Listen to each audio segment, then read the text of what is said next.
আজকে আমি এমন একটি কেক বানিয়েছিলাম যেটা বানাতে ডিম, ময়দা, আটা কোনো কিছুই লাগবে না। এগুলো ছাড়াও এত সুন্দর আর এত সুস্বাদু কেক হয়, আপনারা না বানিয়ে খেলে বুঝবেনই না। এই কেকটা কিন্তু বাচ্চাদের জন্য অনেক বেশি হেলদি, আর এটা বানাতে কিন্তু ডিম, ময়দা, আপনার আটা বা কোনোটাই লাগে না। একদম সহজভাবেই বানানো যায়, আর ঘরে থাকা উপকরণ দিয়েই এই কেকটা বানানো যায়। দেখুন কেকটা কতটা সুন্দর হয়েছে না। ডিম, ময়দা ছাড়াও যে এত সুন্দর কেক হয় আমার আগে জানা ছিল না।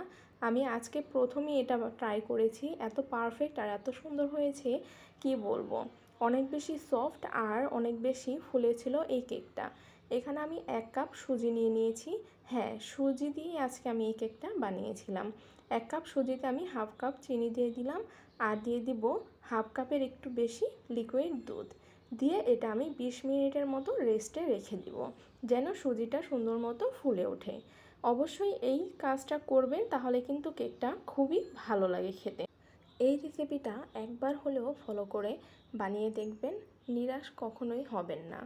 এবার আমি মোল্ডটা রেডি করে রাখবো, কারণ যে ব্যাটারটা আমরা বানাবো সেটা বানিয়ে কিন্তু বেশি দেরি করা যাবে না। সাথে সাথেই মোল্ডে ঢেলে বেক করতে দিয়ে দিতে হবে।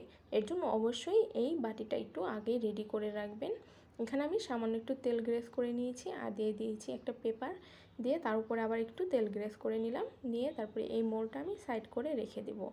অবশ্যই যে আপনার সুজির মিশ্রণটা আছে সেটা কিন্তু 20 কি 25 মিনিটের মতো রেস্টে রেখে দেবেন। দেখুন এটা কিন্তু রেস্টে রাখা হয়ে গিয়েছে, কি সুন্দর ফুলে উঠেছে না, আর কতটা সুন্দর হয়ে গিয়েছে, চিনিটাও মেল্ট হয়ে গিয়েছে। এবার আমি এটা একটা ব্লেন্ডারে জারে নিয়ে নিব। নিয়ে তারপরে এখানে আমি দিয়ে দিব 2 চামচ, মানে 2 চামচ কর্নফ্লাওয়ার। আপনারা চাইলে এখানে কাস্টার্ড পাউডারও ব্যবহার করতে পারেন, কোনো সমস্যা নেই। যেহেতু আমি কাস্টার্ড পাউডার ব্যবহার করিনি, তাই আমি কর্নফ্লাওয়ার ব্যবহার করে দিলাম। এবার এখানে আমি গুঁড়ো দুধ দিয়ে দেবো 2 চামচ, আর দিয়ে দেবো ভ্যানিলা এসেন্স। যেহেতু আমি এখানে কাস্টার্ড পাউডারটা ব্যবহার করিনি, তাই ভ্যানিলা এসেন্সটা দিয়ে দিলাম যাতে একটু ফ্লেভারের জন্য। আর দিয়ে দিলাম ফুড কালার। ফুড কালারটা অবশ্যই দিবেন, দিলে কিন্তু কালারটা খুবই ভালো আসে। আর দিয়ে দিব 2 চামচ তেল। অবশ্যই এই যতটুকু পরিমাপে আমি দেখাচ্ছি ততটুকু পরিমাপেই দিবেন। দিয়ে যদি বানান, আপনারা কখনোই নিরাশ হবেন না, একদম পারফেক্ট হবে আপনাদেরও কেক। তো দেখুন এটা আমি সুন্দর মতো যেই পেস্টটা আছে সেটা বানিয়ে নিয়েছি, ব্লেন্ড করে একদম স্মুথ ব্লেন্ড হয়েছে। এবার এটা আমি একটা বলে ঢেলে নিব। যে বোলটায় আমি এটা রেস্টে রেখেছিলাম সেই বলেই ঢেলে নিলাম। এবার আমি বাকি উপকরণগুলো দিয়ে দিব।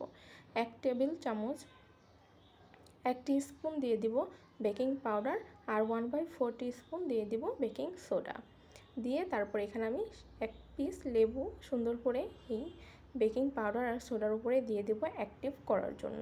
এটা কিন্তু খেতে টক লাগবে না বা কোনো কিছুই লাগবে না, জাস্ট আমি বেকিং পাউডারটা অ্যাক্টিভ করার জন্য দিয়ে দিলাম। অবশ্যই এই প্রসেসিং করে বানাবেন, তাহলে কিন্তু কেকটা খুবই ভালো হবে খেতে। এবার এই মিশ্রণটা আমি সুন্দর করে মিক্স করে নিলাম। মিক্স করে আমি মোল্ডে ঢেলে নিব। এটা কিন্তু বেশি লেট করবেন না, এটা কিন্তু ফুলে উঠবে, আর তাড়াতাড়ি মোল্ডে বসিয়ে দিতে হবে। এবার আমি মোল্ডে সুন্দর করে ঢেলে একটু ট্যাপ করে তারপর এটা বেক করতে বসিয়ে দিব। আমি এটা একটা আপনার কড়াই যে আছে ননস্টিকের সেটাই বসিয়েছি। আপনারা চাইলে প্রেসার কুকারেও বানাতে পারেন এই সেম প্রসেসিং করে। মোলটা আমি 5 মিনিট হাই হিটে প্রিহিট করে নিয়েছিলাম। এরপর আমি 40 মিনিট, একদম পাক্কা 40 মিনিট এটা একদম মিডিয়াম টু লো আঁচে বেক করে নিয়েছি। এর আগে কিন্তু আমি একবারও খুলিনি। তো দেখুন কত সুন্দর হয়েছে না কেকটা। আর যেই কেকের চেক করার জন্য আমি যে কাঠিটা দিয়েছিলাম সেটাও কিন্তু একদম ক্লিন বের হয়েছে। এবার এটা আমি মোল্ড আউট করে নেব। এই কেকটা আমি মোল্ড আউট করেছিলাম একদমই গরম, আপনারাই দেখতে পাচ্ছেন। আমি মোল্ডটা কিন্তু ভালো করে ধরতেও পারছি না, এতটাই গরম। আপনারা অবশ্যই একটু ঠান্ডা করে নেবেন। আমার ছেলে একদম পাগল বানিয়ে ফেলছিল এটা মোল্ড আউট করার জন্য।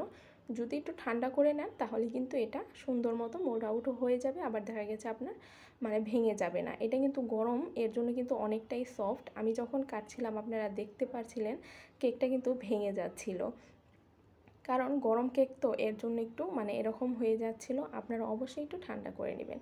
দেখুন কতটা সফট আর কতটা সুন্দর হয়েছে। এটা কিন্তু প্রায় 10-12 দিন নর্মাল ফ্রিজে রেখে খেতে পারবেন। বাচ্চাদের টিফিন বলেন আর সন্ধ্যার নাস্তায় এটা কিন্তু একদমই জমে যাবে। দেখুন কতটা সুন্দর হয়েছে না, কেউ বুঝবে যে এটা মানে ডিম ময়দা ছাড়া কেক, সুজির কেক, এতটা পারফেক্ট। তো আপনারা একবার হলেও বাসায় ট্রাই করবেন আর জানাবেন কেমন হয়েছিল।